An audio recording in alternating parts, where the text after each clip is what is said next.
All these science spheres are made of asbestos, by the way. Keeps out the rats. Let us know if you feel a shortness of breath, a persistent dry cough, or your heart stopping, because that's not part of the test. That's asbestos.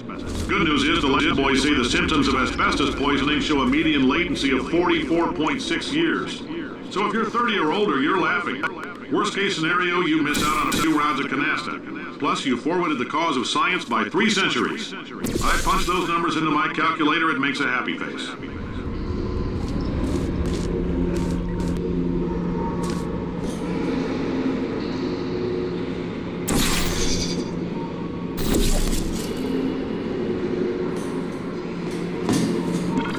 I like your style. You make up your own rules, just like me. Bean counter said I couldn't fire a man just for being in a wheelchair. Did it anyway. Ramps are expensive.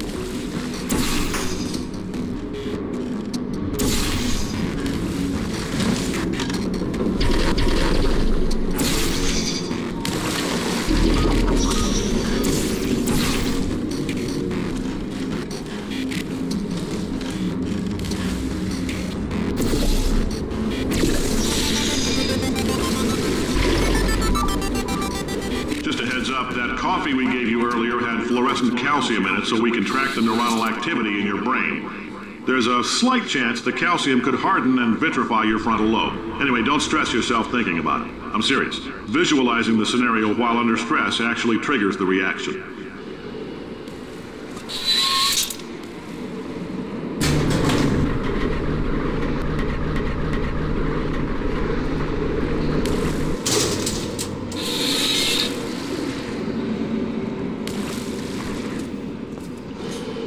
Now, if you're part of control group Kepler-7, we implanted a tiny microchip about the size of a postcard into your skull. Most likely you've forgotten it's even there. But if it starts vibrating and beeping during this next test, let us know. Because that means it's about to hit 500 degrees, so we're going to need to go ahead and get that out of you pretty fast.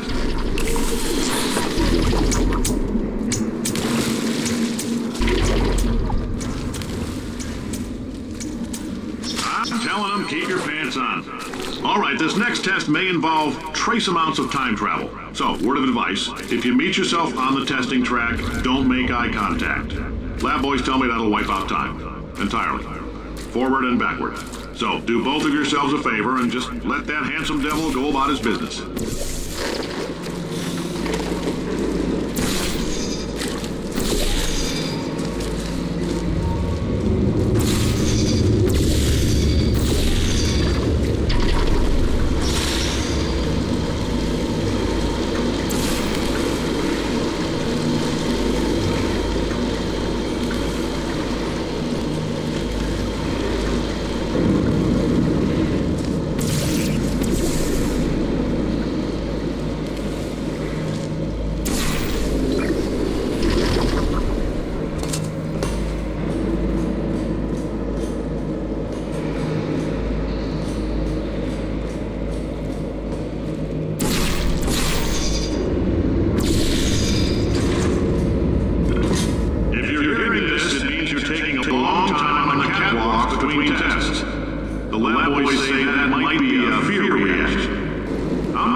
about why. It's about why not. Why is so much of our science dangerous? Why not marry safe science if they love it so much? In fact, why not invent a special safety door that will keep you on the butt on the way out because you are fired? Now you test subject, you're doing fine. Yes, you, box your stuff out the front door. Parking lot, car, goodbye.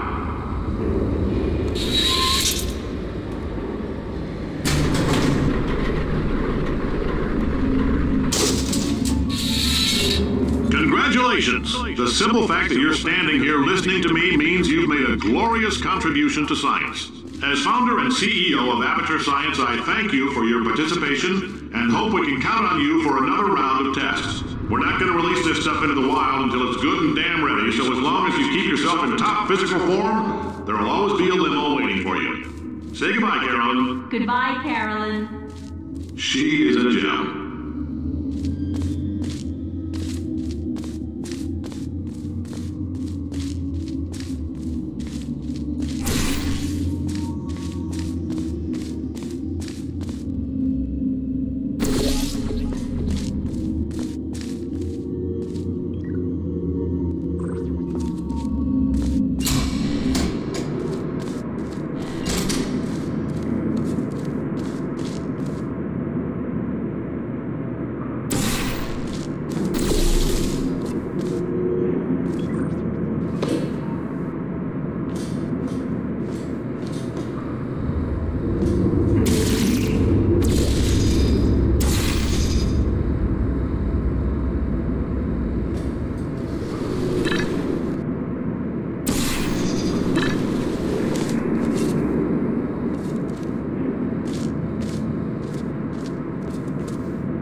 When the test starts.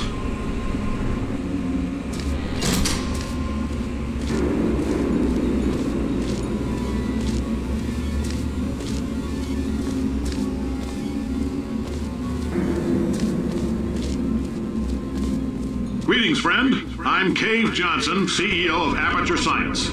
You might know us as a vital participant in the 1968 Senate hearings on missing astronauts. And you've most likely used one of the many products we invented, but that other people have somehow managed to steal from us.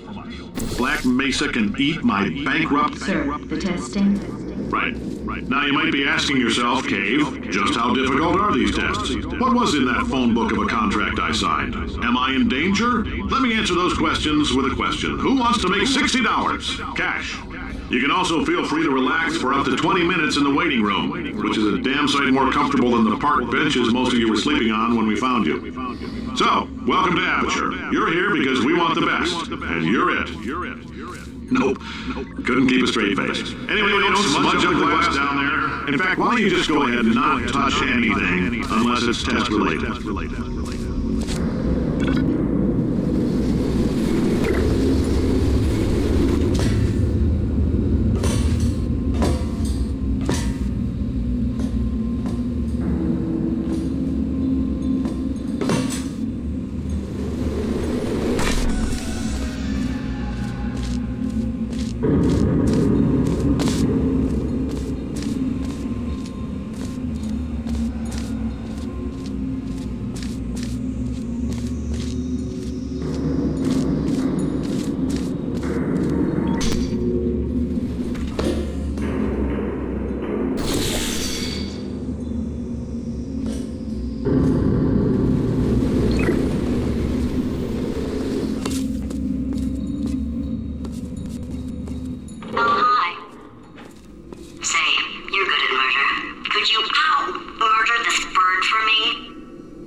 energy to lie to you.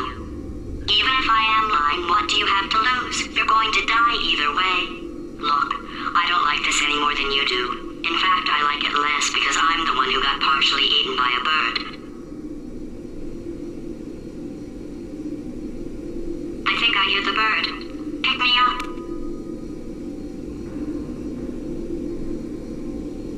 Listen to me. We had a lot of fun testing and antagonizing each other. And yes, sometimes it went too far, but we're off the clock now. It's just us talking, like regular people. And this is no joke. We are in deep trouble. Ow! You stabbed me! What is wrong with you? Hold on. Do you have a multimeter? Never mind. The gun must be part magnesium. It feels like I'm outputting an extra half a volt. Keep an eye on me. I'm going to do some scheming. Here I go.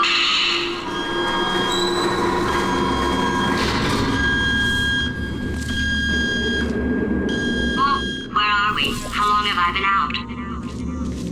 That extra half volt helps, but it isn't going to power miracles. If I think too hard, I'm going to fry this potato before we get a chance to burn up in the atomic fireball that little idiot is going to...